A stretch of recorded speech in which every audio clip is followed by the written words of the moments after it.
Global War 36 enthusiast here with a video about understanding submarines. Let's say it's the Japanese player's turn. They've got a normal submarine, an advanced submarine. Let's just talk first about the special abilities of submarines. There's two special abilities submarines possess. The first is first strike if the opposing forces do not possess a destroyer. So let's say that these two submarines move up and attack this light cruiser, the American light cruiser. Because there's not a destroyer present, these submarines would get first strike, and if either of them hit, then the light cruiser wouldn't even get a retaliatory strike. But if these subs decided they wanted to hunt down this destroyer on escort duty, then they wouldn't get the first strike. If either one of them hit, then the destroyer would get to fire back. The second special ability that submarines possess, whether they be a coastal submarine, a normal submarine, or an advanced submarine, all submarines get target selection against surface ships on a 1. So if you roll a 1 with a sub, you're going to get to pick a surface ship to take out. Let's imagine these two submarines go in and attack here, and one of them gets a target selection. They could pick, say, the light cruiser, or maybe they want to take out the heavy cruiser. Or what happens is the player who possesses the transports with units on it distinguishes this transport is holding a marine and heavy armor. This isn't the smartest way to do it, but let's say they did. And this transport is holding 2 infantry. Then the Japanese player, if they got a target selection, they could say, ooh, I want to take that naval transport. Note that normally you wouldn't be able to have a naval transport be taken as a hit in regular naval combat, but they can be the target of target selection, and that's a way that you could get the naval transport before you eliminated all the other units. There are a couple special rules about submarines that I think are really important. The first is that a submarine may never cause a hit to aircraft. The second is that defending submarines always submerge after the first round of combat. A lot of players do an economic analysis and they try to be really cost efficient.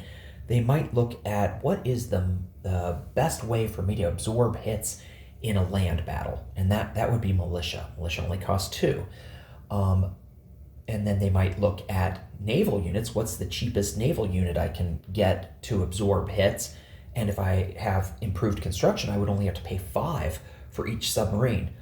But that might work well in an attacking role where you have a whole bunch of submarines and you merge them with other units and you use the submarines on the attack to absorb the damage the enemy is dealing to you. But if you tried to do that, you had a large amount of submarines and you were the defender, after the first round, whatever submarines survived would submerge, leaving the rest of your fleet vulnerable. So it's really important that you understand that defending submarines always submerge after the first round of combat.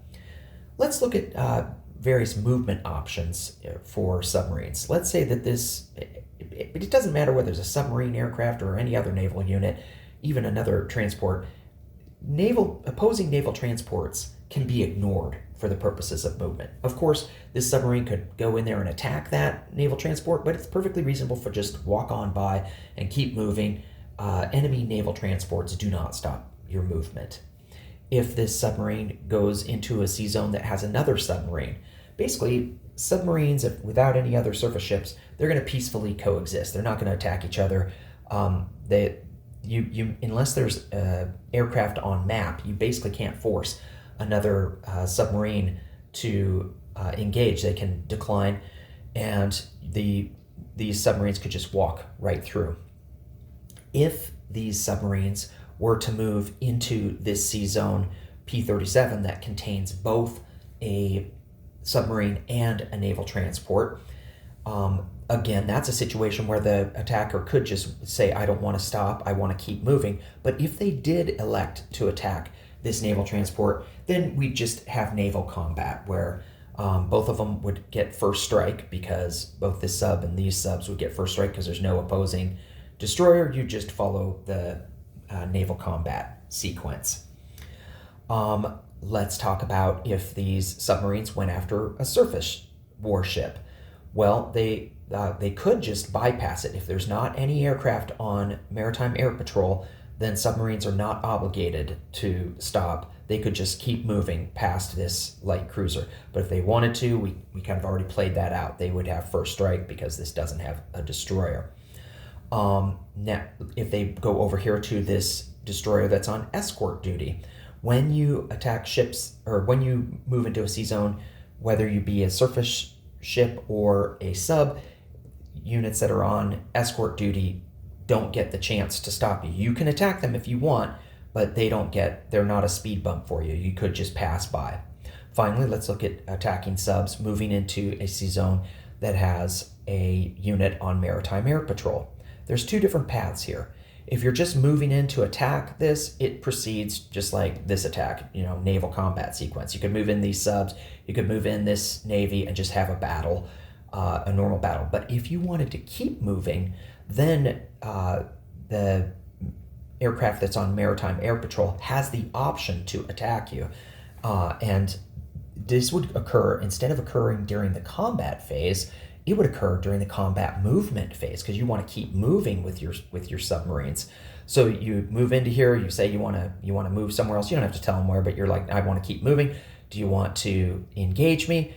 And the owner of the aircraft that's on Maritime Air Patrol can choose to engage you and can choose to engage you if you're a normal sub or a coastal sub, pairing 1-to-1 with a destroyer. Aircraft that's on map may pair 1-to-1 to attack coastal subs or normal subs, but only aircraft may attack advanced submarines. So you would have one single round of combat, and then the submarines that survived could continue moving. If you're just doing a normal attack, you don't have this one round of combat that occurs in the combat movement phase. It's only if you're going to keep going. This is extremely rare because most players will not move through Maritime Air Patrol. They'll choose a different path to go down. But that's how it would work if you did do that. Now let's switch roles. Now the Japanese player is the defending player, and let's look at some different scenarios. If the American player is the attacking player and they want to move, we already know what happened with subs. They just basically peacefully coexist. You could either move a sub in here or you could just keep moving. It's not going to have any interaction. If you're crazy enough to move a naval transport in here, then the player with the defending submarine could say, oh, I totally want to attack that naval transport. So that's, again, a case that's not going to happen. But just so you know, you can't just waltz through non-submerged submarines with a naval transport during the combat movement phase. If this light cruiser decided to try to move through here, first of all, if there's no aircraft on map, this surface warship wouldn't be able to fight these submarines. It could move in here, but it wouldn't be able to basically find them without an aircraft on map. So if you were wanting to move through here, this would be similar to it's the reciprocal of when we're moving subs into a sea zone with an aircraft on map. These submarines would have the option to take a one round of combat as this unit moved through. Let's say you moved these surface ships, this heavy cruiser, this destroyer, and this light cruiser, and maybe even that submarine. You move all of them in here into this sea zone, and you want to keep moving, and you ask this player, hey, do you want to fight me or not? The defending submarine player has the option to decline combat, and that does not submerge them. Just because you decline combat as a submarine doesn't mean that you have submerged. It's important to know whether or not you're submerged, because if you're a submerged submarine, basically everyone can just walk right by you, no problem. But if you decline combat, you're still not submerged. If you do elect to engage in combat with those units, then there's going to be a single round of combat against all those units. You don't have the light cruiser come in and then these guys take a shot at it, and then the heavy cruiser comes in and these guys take a shot at it. You have everyone come in here, you ask, okay, do you want to engage or not? If the submarine player says, yes, I do want to take a shot at you, that's going to submerge them, because remember that rule about defending submarines submerge after the first round. So you move into here, the submarines, maybe they decide to take a shot at you, and then they're submerged. And then these other units can continue movement. It doesn't affect their movement. It doesn't take away their movement. They can continue moving. And that all occurs during the combat movement phase. Let's talk about defending subs if map is coming after them. For every aircraft that's on map in that sea zone, you can also pair 1-to-1 with a destroyer if it's a submarine or a coastal submarine. So let's say that this tactical bomber comes in here and they may elect to bring a destroyer in. They might elect not to, but let's say they do. Then you get one shot at a 7 because you're the attacker in this hypothetical, and one shot at 4 from your destroyer. The defending subs would get one shot at 4 and one shot at 3. This is not first strike because you've got a destroyer, and you can only hit the destroyer. You can't hit an aircraft. So after that first round, then they would submerge. I also think that it's important that defending submarines may choose only to take casualties from hits by aircraft on map, as well as potential paired destroyers, unless the submarines initiated the combat or while they were in port. So let's say that these submarines were actually in this sea zone with all these other units, and America brings everything on the board into attack here. This plane couldn't be on map because it's 2 away. It'd go 1-2. So it'd just be normal aircraft participating in the battle. It wouldn't be map. So if for some reason the Japanese player did not want to take hits on their submarines, they could say, nope, we're not going to take any of these hits on our submarines because you basically don't have something that can hit us.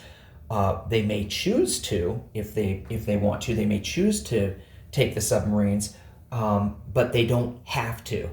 There's no real trickery with that battle, because if they choose not to, after the first round, they will submerge. There's no way you can be victorious if you choose not to let them hit you, because after that first round, as the defending submarines, they're going to submerge. So there's a very important thing that submarines can do, which is convoy raiding, but I'm going to have to do a separate video for that.